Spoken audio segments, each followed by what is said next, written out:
Hey guys, so we were talking about mortgages and the industry that's going on, and it's something that I think you really need to be paying attention to.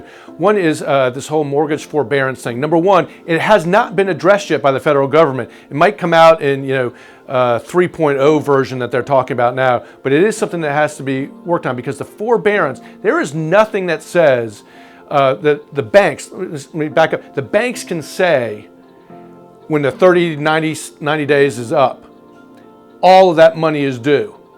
Well, guess what? A lot of people aren't going to have all that money, obviously, because they've been unemployed. That allows the banks to then foreclose.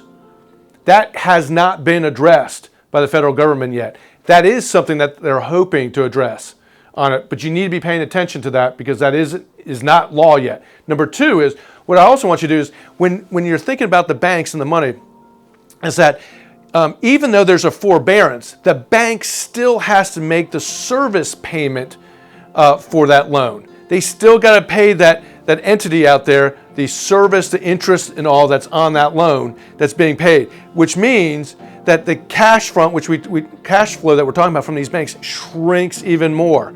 So they don't have all the money that they're supposed to have, which is why they're looking for some kind of relief. Even though we were out there going, big banks shouldn't get it, and that's where Fannie and Freddie are right now. They're kind of the head of that. Fannie and Freddie has always been since 2009-10. Now they've been like, you know what? We bailed you banks out again once before. We're not going to bail you out again.